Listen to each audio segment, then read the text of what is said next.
Hi, this is Micheal Jackson. We're at Breaking Barriers, the Oggi Ogburn story.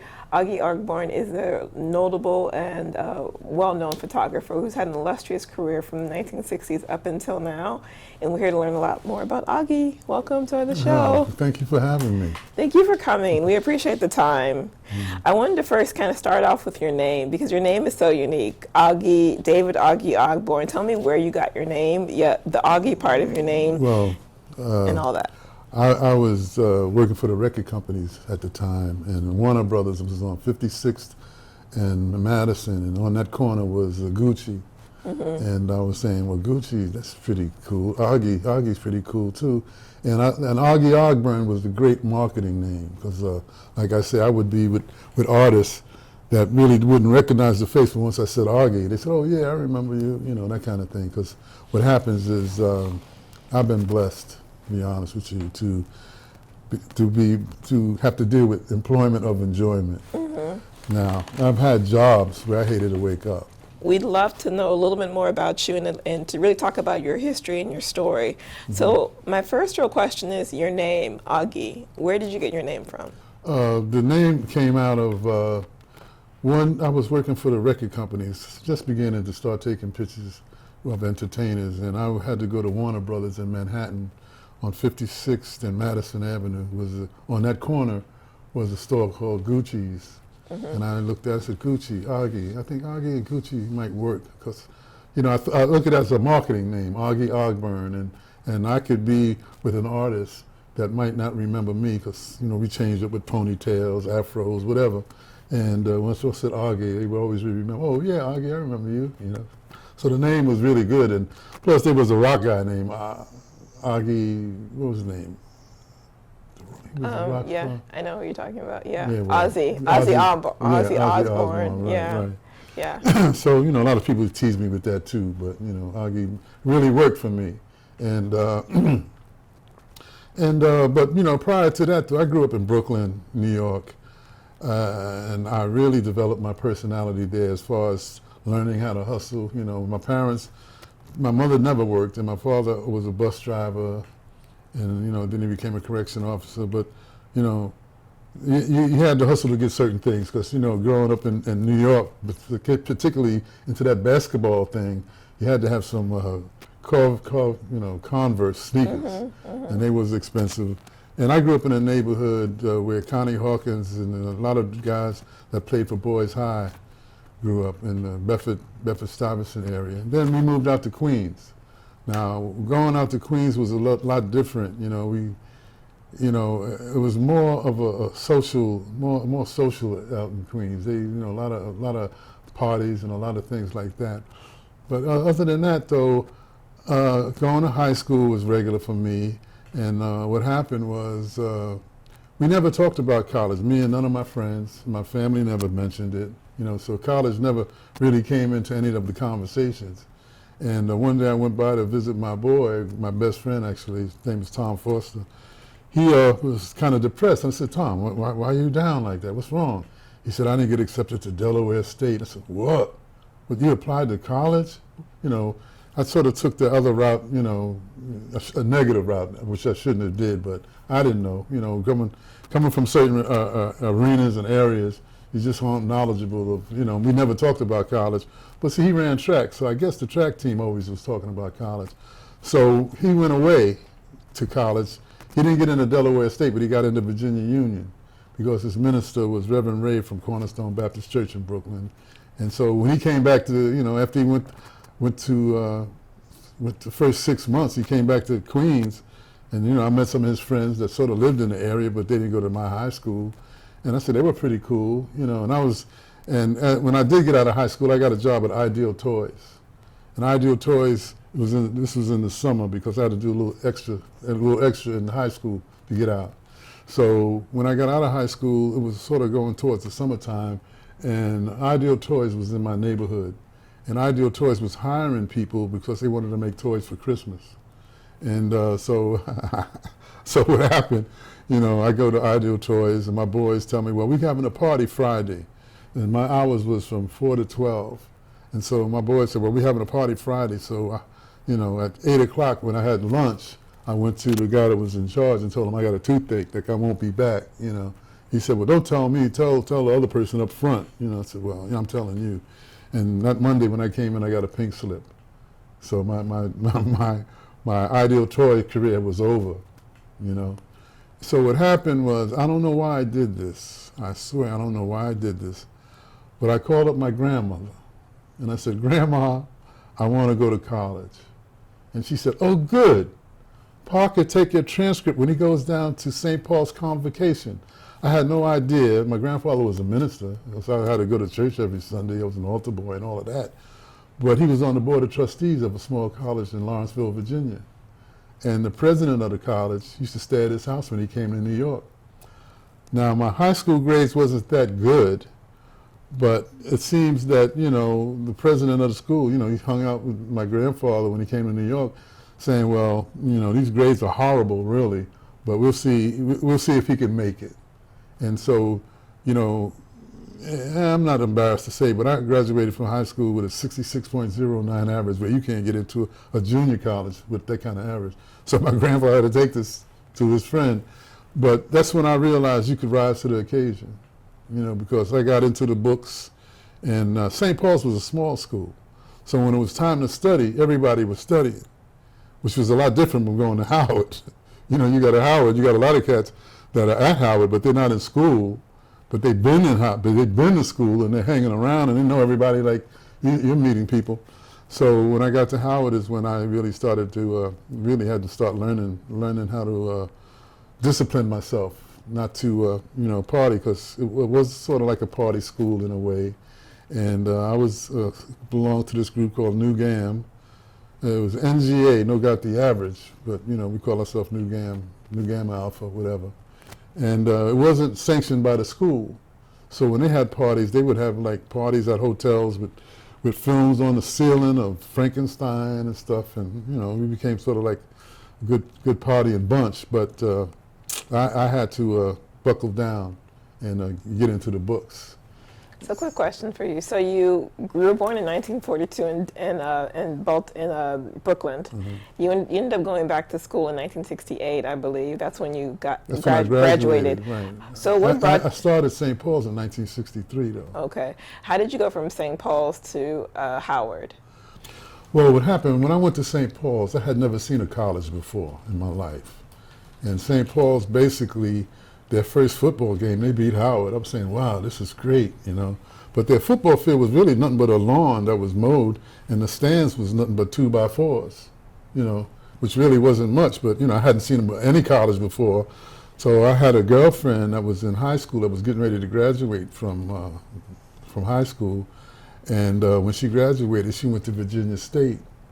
So what happened, when I went to visit Virginia State, that's when I really saw a real college, a real football field, and you know, stands that was made out of concrete. I mean, a real college setting. Mm-hmm. St. Paul's was nowhere near that. So I tried my best my second year to get good grades so I could get out of St. Paul's. Because my first year I got all C's and 1D, and that put me on probation. You know, but coming from the high school thing was a big improvement, and so. Now, what happened at St. Paul's was I was roommates with two guys from New York. New York and Virginia, or the Virginia politics didn't get along too well. Because what happened was the dean came in there. He was a young dean. When nobody was in our room, it was a bunk bed and a regular bed. He took a cigarette butt with a date on it and plucked it in the corner of the bunk bed and came back a month later and it was still there. So that's what they used to tell me that they wasn't going to let me get back into St. Paul's because I didn't, you know, the butt cigarette was still there, so they sort of said changing linen and, you know, doing a lot of other things. But it was when they want to get you out in them little dictator places, they can do it. So what was great about it, though, I got good enough grades that I got into Howard. That's wonderful. You know, and once I got into Howard, you know, you had to really buckle down. And I had disciplined myself to really begin to study. And something significant happened while you were in Howard. You became really you got really involved in activism while you were at Howard, and you met a lot of people who were very notable. Can you tell us a little bit about that? Yeah, well, I got to know Rap Brown pretty good. You know, we sort of hung out a little bit, And he was funny to me because he was like from Louisiana. I forget where he was from, but a southern guy, New York guy. Different types of conversations. And I was talking about Cleveland Sellers. We were in the APs together. He became involved with SNCC. And I didn't know him, but all of my boys knew him. I guess Arrington probably knew too, Stokely Carmichael too. Now, Stokely Carmichael was a student of Chancellor Williams, who I ended up eventually hooking up with. And in order to belong to Stokely's African American Revolutionary Party, you had to read Chancellor's book, The Destruction of Black Civilization, which was written in 1971. And in those days, when you had a transcript that you wanted published, you would just send it to the publisher and he would read it.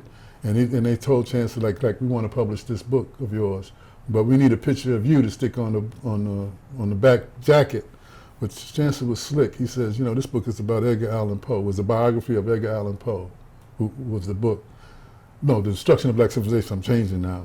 Destruction of Black Civilization, he wrote that in 1971. The Edgar Allan Poe book was written in 1941 and was a bestseller because what happened was when they asked for Chancellor to put his picture there, he sent them Edgar Allan Poe's picture, and that's what they put on, Edgar Allan Poe. It was his picture, but it said Chancellor Williams. It was a bestseller in 1941. Now, I had no idea that Chancellor had did this. I sort of got into Chancellor when he wrote this book, The Destruction of Black Civilization, and when I read the book, what happened, the book excited me because I really, you go to school all your life and you really don't even know your own history.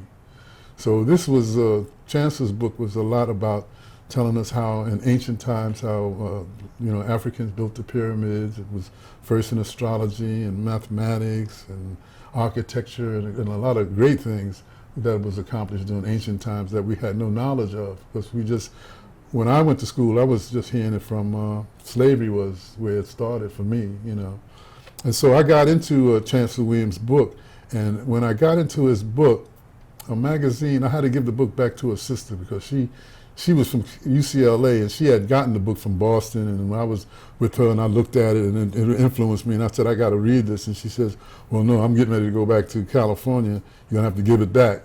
So what happened was I ended up getting my own book eventually, but when I gave her the book back on a Sunday night, she was flying back to UCLA. That Monday, a magazine asked me, did I want to go to Egypt on a fam trip? And a fam trip is when they would, a travel agency would take you to Egypt, and they would take you around so that you could come back and try to encourage other people to take a trip to Egypt for a travel agency. But I was writing about, for this magazine. But my mind was blown because, I had prepared myself for this trip by reading The Destruction of Black Civilization, which really said a lot about what happened in Egypt in ancient times. And so I'm running around taking pictures of everything that I could, especially the Sphinx and the pyramid. And, eventually, I don't know if it's true, but it was a thing that Napoleon, he regretted that the Sphinx looked so African, had an African nose and stuff, that they shot it off with a cannon. The nose. And if you go to Egypt, you see a lot of noses and a lot of things that are distorted now because I guess they didn't want future generations to know that blacks ruled at that time, just like the Moors for 700 years in Spain, So other than that, then I came back and I'm listening to the WHUR to a friend of mine who was Clint Walker, and he was interviewing Chancellor Williams. And when you read a book that influenced you and you get a chance to meet the author, you're gonna jump at it. So I called Clint up. I says, Clint, where how can I meet Chancellor? You was interviewing him the other day, and he said, well, Chancellor doesn't live that far from you. He lives at the Woodner, which is on 16th Street, and I live on 19th Street. So I wrote a letter to Chancellor telling him I had to meet him, and I made it seem like it was a special delivery because the Woodner Hotel was really a hotel and an apartment building. It was if a person came to Washington and they wanted to take a class for like 6 weeks or something, you could rent an apartment at the Woodner, And so I run around to the Woodner and I go to the desk and say, this is a special delivery for Chancellor Williams. And this is a letter saying that I got to meet you. I've been to Egypt, I read your book, I was influenced with you quite a bit. And so when I get to, so the guy tells me, oh, you could take it upstairs to him. I said, oh man, I'm not ready to meet this brother yet. I'm not really ready to meet him yet. So, in hotels, they got long hallways. Matter of fact, Smokey Robinson, when he stays in hotels, he jogs. So it's always so long. And I ran down the end of the hall and stuck it in his mailbox. And I'm turning around, I'm running to get away because I don't want to meet him yet. And he opens the door and says, "Thank you," with this deep voice. And I didn't hear from him the next day. I was upset, like, dang, man, I sent him a special delivery. He didn't call me back yet. But I think about 4 or 5 days later, one of his assistants called me and said that Chancellor will meet with you next Thursday between 3 and 5. I said, solid, I can't wait to meet this brother, to be honest with you. Now, I had no idea that Chancellor was blind, but he taught at Howard 27 years. And he gave me the impression that he lost his eyesight by being in Africa doing research, in the bright sun or whatever, because he had glaucoma, and he wore glasses and he, took drops in them every day, that kind of thing. So when I did go to see him, it was between 3 and 5. I fasted that day. I didn't want no energy to digesting food or anything. I wanted everything in my mind to deal with this great man. So he opens the door for me and we sit down. Now, he don't know me from Adam.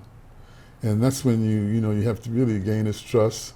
And he was asking me, what did I do? I said, well, I work for the record companies taking pictures and, because actually when I got out of graduate school, I sort of had 3 jobs.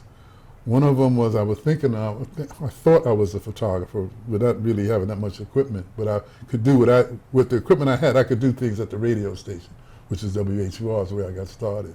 Well, I met Chancellor Williams, and I go to his apartment, and he asked me could I work with him a couple of hours a week. And I said, of course, I would love to work with you a couple of hours a week. But this was just after I graduated from graduate school, where I began to have 3 different kind of jobs. One of them was I made that commitment to Chancellor Williams to work with him a couple of hours a week. I also was an assistant sound man at the DC Black Repertory Company, which was a company that was started by Robert Hooks, which was an extension of what he had did in New York with the NEC. And he came to Washington, which was his hometown. And I didn't know this, but he was asked to come by P.D. Green to come back to D.C. and start something because of the riots had taken off in 1968. And P.D. Green asked Robert Hooks, would he come back to D.C. and do something? So when he came back, Robert Hooks hooked up with Ed Murphy, who had the Ed Murphy Supper Club, and he also had the Romney House Hotel. And Robert Hooks, in his interview, talking about how he started the rep, was telling me how Ed Murphy was very significant in getting them started, which I wasn't aware of. So I'm at the DC Black Rep watching different plays now. Coming from New York, I had never been to a play before. And I met a girl at Howard. Her name was Loretta Green, who was an actress. And because of her, I went to my first play. She was doing something at the Ira Aldrich Theater, in Washington, at Howard University. And that was my first play that I ever seen. And I sort of fell in love with the theater because even hanging with Chancellor Williams and seeing how blacks did so many great things that we were unaware of them doing, I looked at the theater as a place where you could get a message across without beating people over the head. That's very preaching, true. So going back to Chancellor Williams, what exactly did you do for him? You worked for him for a couple hours a week. What kind of work were you doing for him? Well, it started out reading the Times, reading the magazine, the Times. There was Newsweek and the Times. He wanted to keep up with the news. And then that's how it started, but I eventually traveled with him because he was blind, and being in the record companies, I sort of knew how to get around, airports and get around. And one of my first trips with him was going to Chicago. We were going to the Third World Press, and the Third World Press was the one that published The Destruction of Black Civilization. Haki Matabutu, known in the Howard University circles as Don L. Lee. So me and Chancellor are traveling to Chicago, and we were at the O'Hare Airport, and there's 2 gentlemen sitting down, and they recognized Chancellor. Like I say, Chancellor's blind, so Chancellor recognized their voices and sat down with them. And I just so happened to have my camera, and this is one of the greatest pictures that I ever took. I might tear up talking about it, because it was Yusef Ben Jochannan, who they called Dr. Ben, and the other gentleman was John Henry Clark. And both of those men had been writing and interpreting history for us, because the history that had been written they told their story, and these brothers was telling the story from the loser's point of view.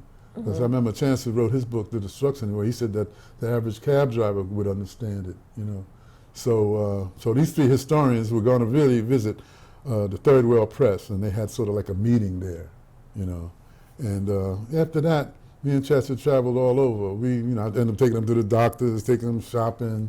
Yeah. And actually, it wasn't a burden because I was dealing with him, but after a while, I know and if I made an appointment with him, I wouldn't cancel it because I was supposed to work with Aretha Franklin, and I thought I had to cancel her because I made I made a commitment to him. You know, I'm gonna take you to here. You know, so, but you know, after a while, he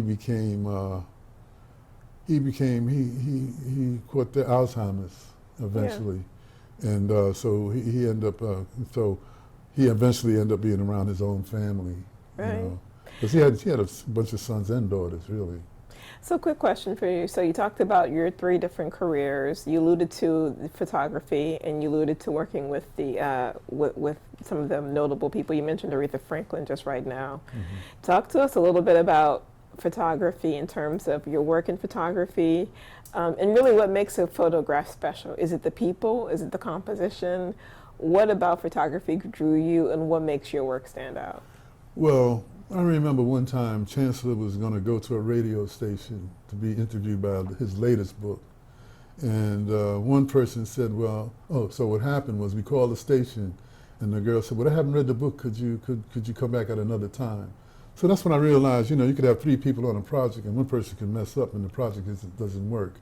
But with the photography, I took the picture, I went home and developed the film, and I printed the picture, and then I put it on my wall, and I'm looking at Jesse Jackson like, wow, you know, this was a big deal to me at the time. And so I fell in love with photography. How did you get into photography? How did you get your first camera? How did you learn how to develop film? How did you learn all the nits and bits of it? Well, what happened, I had just left New York. I had just got a divorce. I left New York, and I came back to Washington. I graduated in '68. This was like 1970. And I came back in 1970, you know, and a friend of mine, the same friend of mine that was depressed about didn't get into Delaware State, asked me did I want to go to graduate school. So I'm saying, well, you know, Tom, I'm not really here, you know, I'm not here to do graduate school or anything. I just want to, you know. He said, but they pay you to go. Okay, so the National Institute of Health paid, you know, a stipend for me to go to graduate school. But while I was in graduate school, is when the same brother, Tom, was working for RLA, Redevelopment Land Agency, and in the summertime, he would have programs for children. And he asked me would I teach them photography. Now, I was like maybe about 3 months or 4 months ahead of the kids, to be honest with you, but I had learned how to develop the film and print the pictures and stuff like that. So this is what I tried to, you know, teach these kids. And and plus, what worked out beautiful for me was my sister had let me use a camera. You know, there really was no heavy camera, but it was a cool camera. And a girlfriend of mine had a dark room set up that somebody had left at her house. So I had really started this whole photography thing at the Envoy, where I started Augie's Kitchen, with really putting up any money, because by working for RLA that summer, they bought the supplies that I needed. And like I said, I had a camera that really wasn't that great, but I was working towards getting a better camera. And eventually I ended up buying my first camera, was a Nicomat. And I've been using Nikons ever since. But that's how photography got started. And like I said, I went into the dark room one night around 5 o'clock. At that time, television turned off at 12 in Washington in the early 70s. And so I went into the dark room, and I got in there developing film and printing pictures. When I came out, man, it was like 5 o'clock, and, you know, everybody was asleep, and, you know, who I was staying with, and the television had gone off, and I said, wow, I really like this. And just so happened, I've been blessed in a lot of ways. It just so happened, now that I'm into this mood of taking pictures, my neighbor, I got a new neighbor in the Envoy who happens to be the music director for WHUR. His name was Andre Perry. So I'm playing, my girlfriend was from Puerto Rico, and we playing Latin music, and we dancing. At that time, we had a big basket of sangria, you know, having a good time, and somebody knocks on my door, and I open it up, and it's this guy Andre with an armful of records. Now, being from New York, you know, I'm kind of paranoid about people being too friendly, to be honest with you. So I slammed the door in his face at the time, but eventually, you know, he became my best friend. And he was the first music director at WHUR. So that's when I started hanging around the radio station. And when photography met music, that's when an employment of enjoyment was born. So you talk about the employment of enjoyment, but actually I'm kind of curious. where is the intersection there for you? So you got to be around the music company, you got to be around records, and then you're also taking pictures. So tell us a little bit about that and how you got involved with some of the premier musicians at your time. Okay. Well, what happened was I'm hanging around the radio station, and it became Roberta Flack Day was coming up. And the first time they asked me to take pictures, I was kind of nervous. But the second time I said, hey, you go for it. You got to go for it. So it was Roberta Flack Day, and she was on. It was a big thing on the mall for her, but we was in the hotel. I'll never forget this. This cat named Joel Gorham, not Joel somebody, was worked for Atlantic Records. When he was presenting Roberta Flack this gold record plaque, he was saying, Roberta Flack made a lot of money for a lot of people. I said, wow, that sort of stuck out in my head when he said that, you know. And this was my first time ever working for WHUR, but after that, me and Andre became boys again. And when you're the music director at a radio station, you get a lot of perks. You know, he got a lot of tickets to concerts and stuff like that. And believe it or not, I got a call one day, and this cat says, my name is Larry Dunn. I'm with Earth, Wind & Fire. And I heard when I come to D.C., I should hook up with David and Denise. I said, yeah, man, you know, come on by. So when they came by, it was him, Philip, and they had a girl with them in the beginning named Jessica Cleve, who was with the group when they first started. So me and Philip became real tight, you know, and next thing I know, I'm hanging out with Earth, Wind & Fire, one of the baddest groups in the land, you know, and you know, matter of fact, they're still functioning now. And after that, you know, it just became Tina Marie, and you know, because what happened was at that time, record reps from the record companies would go to the radio station with arms full of records, give them to the music director for him to give out to the different jocks at the station. And I got to meet all the record reps, and what I think worked for me too was BET was here also. And see, I was a person, when I rode with them, I used to ride in the front with the limousine driver. I didn't want to be in the back asking questions, where you been, where you going, you know. So I sort of, you know, so I got respect because I wasn't in their face bugging them about anything. And next thing I know, anybody that was coming to BET, they would call me up, you know, meet us at BET. Janet Jackson was with Virgin Records at the time, and, you know. So when you would go there, you'd take pictures of the people, and anything else you'd be doing? Well, there was a show called Video Soul that Donnie Simpson did. And actually, the way Video Soul worked, they would do like 3 shows. Maybe in 2 days, they did 3 shows, and the other couple of days, they did 5. It was 5 shows they had to do, but I know they did 3 shows in one day. And that way I would meet, you know, the rap guys, and you know, or the Reverend, I forget his name. He's a Reverend. They had to pray one time. Reverend Run. Huh? Reverend Run. Not Reverend Run, but this. Jesse Jackson. No, this was. He had a TV show on BET.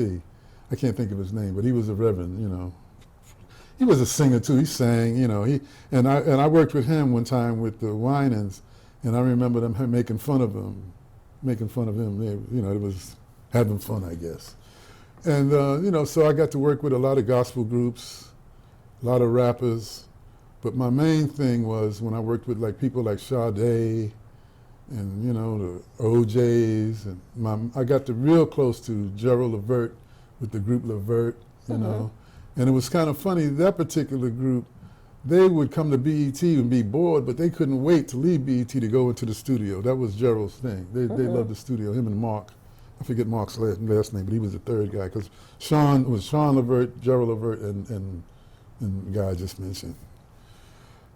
Boy, you're getting old or something, ain't it? You know, but that's pretty amazing, though. So you got to interact with them, you got to work with them, you got to work with some of the premier talent, you know, at that time. Now, also being blessed was a convention in Atlantic City called the Impact Convention, and so when I would cover the Impact Convention, that's when record companies would bring their new artists to show, because the Impact was a magazine, but it inhaled retail, radio, and I guess theater, whatever, you know, concerts.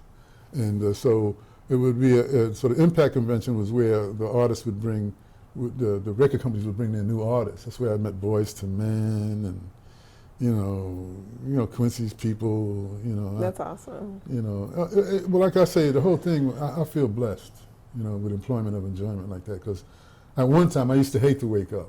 Really? Yeah, I was a social worker when I first got out of school, and my area was Harlem. And it was during that period where there was a picture that Denzel was in as a gangster drug lord in Harlem. And it was during that same period that I was running through Harlem. And it was really a disaster what was going on there with the drugs. And so I left there and went to General Motors. Now, General Motors was corporation, was corporate America. And I think if I had gone into service, I might have been able to deal with that a lot better. So what happened one day, you know, my boss, you know, sort of like, set up like the service. Instead of being a colonel, they had, you know, assistant vice presidents or whatever. So one day, the guy that was my supervisor asked me to do something one day. And I wasn't able to do it. He called me that evening and says, were you able to do what I asked you to do today? I says, I didn't get a chance to get around to it. Then he says to me, but I gave you an order. You know, like I gave you an order. I said, well, look, Colonel. And he said, don't you dare call me by my rank unless you're in uniform. And after that came F.U. And so my General Motor days went down the tube. Yeah. So I came back to D.C., you know, and that's when my boy says, do you want to go to graduate school? And God works in mysterious ways. That's pretty interesting link there. So while you were in D.C. and got to interact with all these people, got to work downtown in BET and all of those things, what was happening to all those pictures you were taking? Were you just collaging them? Were you working professionally? No. It was the record companies would be hiring me. They wanted pictures of Donnie Simpson not shanking, but shaking hands with, you know, Barry White or, you know, whoever I came into town with. You know, it's kind of funny how I work with so many people, you know, like Mickey Howard was great, you know, she was wild. One of my favorite groups was the Temptations. Really? Now, because at the time, Ollie was singing lead singer for them. And his record was "Treat Her Like a Lady," but you know, I asked Melvin, who was the bass of the group. I said, Melvin, I used to go to Apollo, and it'd be like 13, 14 acts. How did anybody make any money? And he said, well, the main acts made money, and the other guys were there really just promoting their records. I mean, promoting their music to the public. You know, so he was saying, I was wondering. But, you know, working with the Temptations was really great for me because that's who I used to party with. The girls all right with me. I even see my boy now turning, swinging with his trench coat on, swinging. The girls all right with me. My boy Bob Daughtry. Yeah. Those great memories. How long were you there for BET and working at the industry? Well, BET, you know, from that until when they went to New York, I guess in 2000. You know, so I was with them for quite a long time. Okay, you know, did all the Arista stuff there. I also worked for a group called Black-Owned Broadcasters, NABOB, Nationally Black-Owned Broadcasters. And they had an event here twice a year, and they would have an awards dinner. And at the awards dinner would always be an award to a politician, award would go to, and the entertainment would be like James Brown or Shaka Khan or, you know, even had Vanessa Williams one time, she was cool too. And Patti LaBelle, these were the ones that would be performing, but they would be getting awards too. I remember John Singleton gave an award to Spike Lee, you know, this would be those kind of things, that kind of adventure. And I did that for 24 years. Oh, wow. So I got to shoot, you know, Colin Powell and politicians, the first black female to become a senator out of Chicago. Can't remember names, but you know, and so to be honest with you, when I look at my photo collection now, after 40 years, 24 years with NABOB and Impact and, you know, BET and just working for the record companies, I'm overwhelmed with what I have. Really? Yeah, it's a lot. Wow. You know, and every day I discover more and more because, see, when I work for the record companies, I give them a contact sheet and they pick out what pictures they want, and then I go on to the next gig, you know. So now that I'm looking at these contact sheets, I'm seeing pictures of, you know, Anita Baker, you know, throwing a, you know, skirt around and saying, wow, you know, you find that you have a lot of things that you let go by. Right. Now, what pictures I have on my wall to uplift and inspire me is Nelson Mandela, Rosa Parks, Desmond Tutu. I haven't put Dorothy Height up yet, but I have some great pictures of her. Now, how did you get to meet those people? How did you get to meet Desmond Tutu, Rosa Parks? Okay, one of my best friends was George Wilson. He worked on Capitol Hill. And he worked with all the senators and congressmen. And Rosa Parks ended up working for John Conyers out of Detroit. And so whenever she was coming to town, George would call me and say, Rosa Parks is on her way. Right. You know, so I'd be up there. And it was kind of funny. She was at the Martin Luther King Library one day, and I'm taking pictures of her. And I says, I don't want to be a bother. But she was kind of feisty. She said, well, you still taking pictures, you know? I was kind of surprised. But she was kind of feisty too, you know. And so whenever she came on Capitol Hill, I got her with Reverend Roy and I was just with her with different outfits that I would have, and I was just a fan. She was my hero, and so was Nelson Mandela. Mm-hmm. So the way I got Nelson Mandela was my neighbor worked at a hotel. See, I lived near the hotels on Connecticut Avenue, and so my neighbor, he was saying that Nelson Mandela's going to be at the hotel. I said, what? So I grab my bag and I go over to the hotel. Me and him in the back now. So the Secret Service said, what are you guys doing back here? So he says, well, he wants to shoot Nelson Mandela, you know. So the Secret Service said, well, you got to be out here. So he takes me out front, which was cool, you know. And that was one of my heroes too, you know. And I really wish I could have went to South Africa and met him, you know, like Edgar and a couple other people I know. Right. But how did you get Desmond Tutu? Now Desmond Tutu was here promoting his charity. Okay. And so I was working for a PR firm when he came in. What's great about him is that I got him to sign a picture to my mother. I got him to sign a picture, and I gave it to my mother for Mother's Day. And that blew her mind. Well, see, a lot of times starting out in photography, I didn't really know that, I wasn't that knowledgeable of the government, because this magazine called Encore, which was a black magazine that was sort of like equivalent to Newsweek and the Times, but it was black.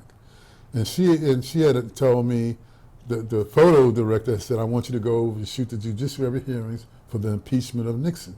Wow. Because John Conyers was there, Barbara from Texas, Yeah.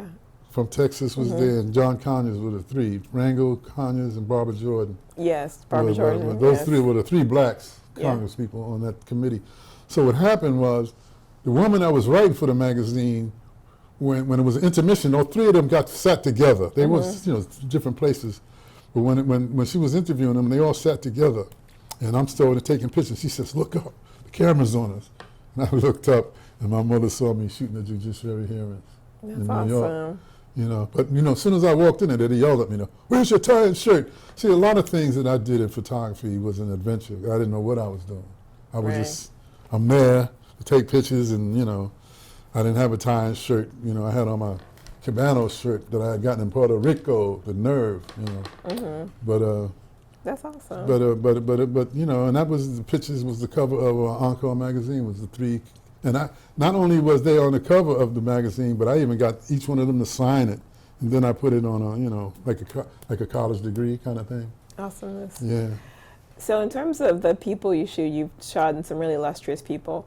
Do you shoot everyday people, just people kind of without names? Oh, I love that. And so tell me a little bit about how you approach shooting people, the man on the street, or shooting everyday people. Well, what happens is I would walk the streets with my camera. And one of my charities is the homeless. And you begin to see like people of all ages, women and men, that are really homeless. And they're homeless, but they're not really right upstairs either. Because when Nixon was president, he emptied out St. Elizabeth's, which was the place where a lot of these people used to get their medication and where they handle. So they let those people out on the street. But some of my greatest pictures are the ones that I took in the street. One of them I called Jack Johnson. I took that when I first started working for RLA. We were in alleys. We was walking through alleys, and there were people. These young kids was living in a vacant. The family was living in a vacant apartment building. So they would go. The way they went in was they climb up the thing and go in the back way. And some of the pictures that I took that I think we're going to see, I call them Young Jack Johnson, and these are the ones that I took in the alleyway back in the days. And also those same pictures was in the newspaper, and also was in Washington Post magazine. Were they? Yeah. And see, I also was blessed. All of this is a blessing, to be honest with you. At one time, Cora Berry was the boxing commissioner. And at one time, we were getting ready to have a championship fight here with Michael Spinks and Mustafa.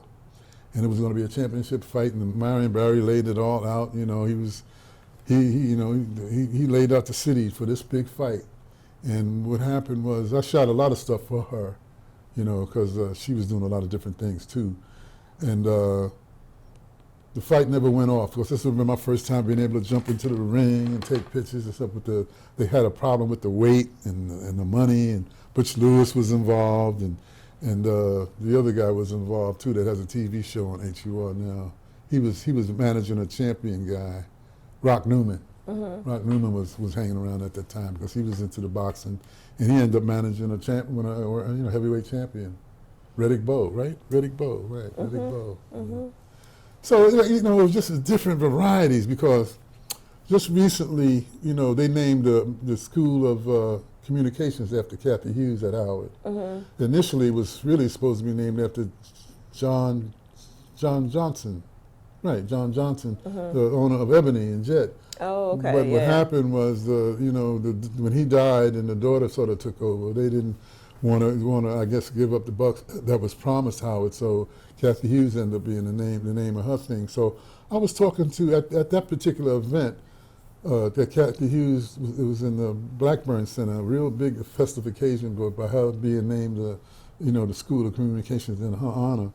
And I was talking to Cora Barry, saying, should I leave the pictures in her name, you know, at the School of Communications? And Cora says, no, the way that you do pictures now, you can leave your pictures a lot of different places, which really opened my eyes. You really can nowadays. The way digital is nowadays, you know, I could do the Schomburg, I could do, right now, I was blessed to sell some pictures to the Library of Congress. Oh, were 47 you? That's pictures, awesome. yeah. That's awesome. And they didn't want no entertainers. They just wanted pictures like, the Rosa Parks and stuff. But I also had pictures of Ron Brown, who was the head of the Democratic Party. Also had Ernie Green, which was from the Little Rock Nine, you know, so. And I shot these guys in the early 70s. You know, when they were young, I was wondering, why everybody's running behind this guy, Ron Brown? You know, he was cool and the women loved him. And, you know, of course, Jesse was running around at the time too. He was on the scene, and Alexis Herman, and I think Alexis Herman and Ernie Green ended up doing their own little, I guess, marketing company. Nice. But NABOB, Nationally Black-Owned Broadcasters, I shot them for 24 years. Wow. And every year they had a politician. They also had an actor or, an entertainer who would get an award, or, because I ended up shooting there. I ended up getting Betty Shabazz. Oh, wow. And Martin Luther King's wife. Yeah. And like I said, I looked at it. I didn't plan this. Photography discovered me. Right. And I look at the creators just made the path for me, and I was just loosely going along with it, just like I'm here tonight. Exactly. You know? Exactly. So when you look back at, like you said, you look at your work, you're overwhelmed by it, just the scope and the breadth of it and the people you got to shoot at different times. Anything that stands out to you as a theme when you look at your work and kind of your life over the last 40 years? I think it's very rare that we have someone who's kind of captured moments in our entire lives. So what kind of themes kind of stand out to you? Okay, I just came from my family reunion. Of course, being in photography, I used to shoot the reunions and go to them from a young kid all the way up. My grandfather was the minister. He's the one that started it, in 1942. I'm on my mother's lap in 1942 in the reunion picture. So what happened at the reunion, I've noticed that I'm one of the elders now, and at one time I was walking around the cemetery with my father's uncle. This was prior to the reunion that I'm talking about. It must have been a funeral, but it was down home, and I asked Uncle Herbert, I said, Uncle, this is my father's uncle now. Uncle Herbert, where's your mother and father buried in the cemetery?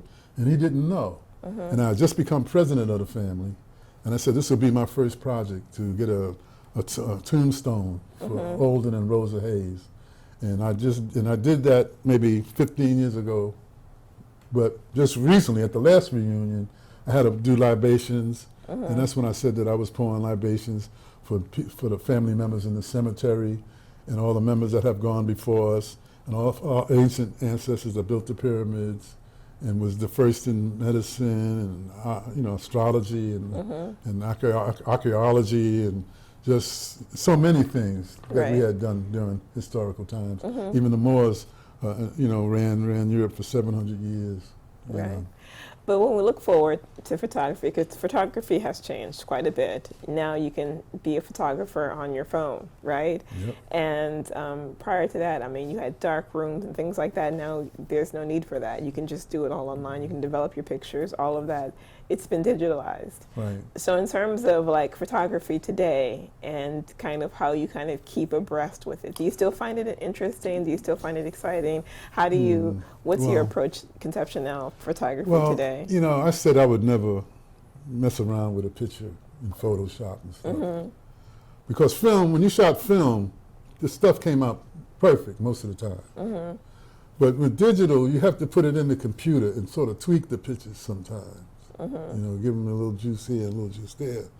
And it worked for me because, I would be at Impact Magazine on Sunday and come back to Washington and stay up all night because I'm going to work with Tina Turner that Monday, Mm-hmm. to get the stuff out. And, slop, you're messing with the chemicals and stuff. And nowadays, Nabob, I started out shooting film. And then Nabob eventually said, well, we just need a CD. We just need a DVD or a CD of the pictures now. And so it made it easier for me because actually when I first started, I have to take the paper and put it in a chemical so it'll be glossy. And I have to run it through this dryer that I bought from Scurlock. Scurlock Photography was the main guys. Addison Scurlock was the father. And he's the one that shot all of Howard's stuff in the early days, the 20s and 30s. And his sons took over after him. It was Robert and George. And so I ended up getting this drum dryer from Scurlock that I needed. And it was real slow, and the pictures would go through it real slow, but they would come out flat and glossy. And then paper came out where you didn't have to use the dryer. You just hang it up on a clothespin.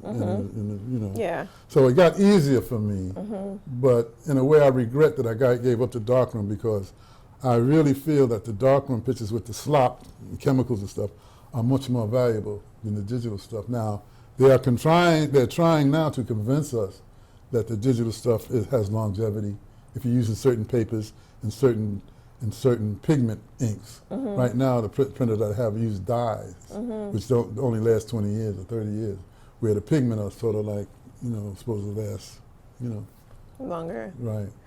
But in terms of not just the creation of the photo itself, but photography, it's like the profession of photography, how it's changed, how it's become more kind of democratized now, because now anyone can be a photographer. Conceptually, Yeah. what in your mind, what kind of distinguishes a good picture from a bad picture, and also what distinguishes someone from being a photographer versus someone who's more of an amateur? Snapshots, right.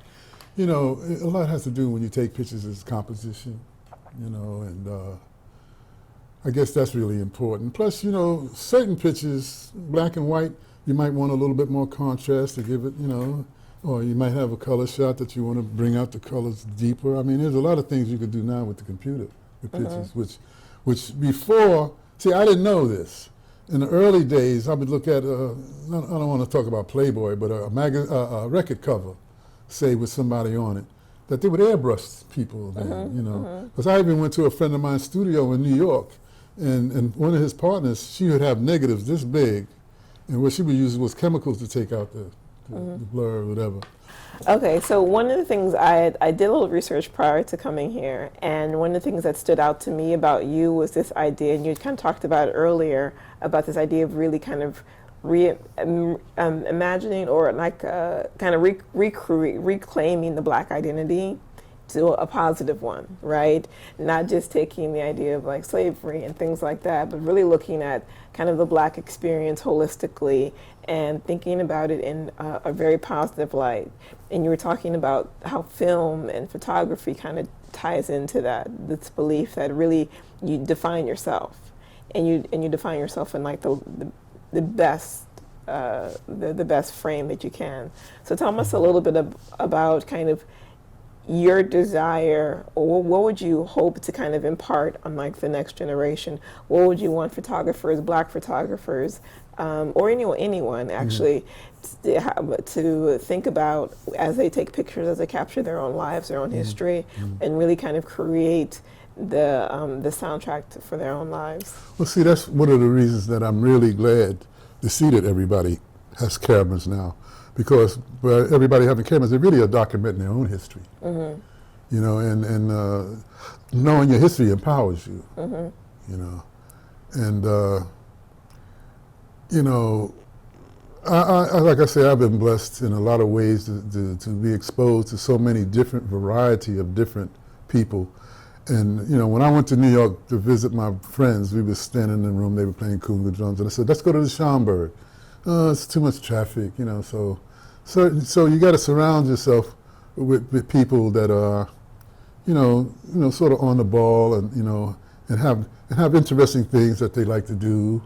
And you know, and this is strange. My apartment building, they turned off all the electric in an apartment building to put up to upgrade the system. Mm-hmm. Without having no electricity. I mean, you can't use your phone, your television, nothing. I picked up a book. Yeah. And started reading, you know. So that's another thing. I turn off the television now. Mm-hmm. I look at it as an idiot box, really. I don't have cable anymore. Mm-hmm. And I sort of try to plan ahead or dream, or I'm a dreamer, Mm-hmm. you know. And to me, dreams are the seeds of reality, Mm-hmm. you know. And Yeah. and I, you know, I just hope that with the way that I use my way of uplifting and inspiring people is through, you know, the new media, you know, not texting, but the Facebook and Instagram. I put up images and I say things that hopefully will uplift, and you know, like, you know, you got to empty the cup to fill it up again. Right. I got a million of those type of sayings, you know. Yeah. And so what has happened is I've got to be known by many photographers now out of New York, and one of them is Anthony Barboza, a heavy photographer. And he had me in an exhibit in the Brooklyn Museum, you know. And Deborah Willis is another person that has helped my career quite a bit. She worked at the Smithsonian, she also worked at the Schomburg, and now she's the one teaching at NYU, photographic department, you know. And she had me in a lot of her books, and that's how I got to meet a lot of other photographers. And be honest with you, to survive in photography today, you have to have a good quality picture, you know, and sometimes you need a pro to do that than your nephew that got a camera or whatever, you know. Because, you know, like I say, a lot of the stuff that I did when I first started out, I didn't know what I was doing, but you just rise to the occasion. Right, You right. know, You learn along the way. just like we're doing tonight. Yes, we We're are. rising to the occasion. Well, thank you so much for this. This has actually been very, very enlightening. I think some of the things that you said are very salient as we think about our past and also our present, as documenting our own history and just really understanding the power of the visual medium. So this has been Breaking Barriers. I want to thank David Oggi Ogburn for showing up, and not just for showing up, but for imparting such great wisdom to us. And we want to thank you for tuning in. And we hope to see more episodes.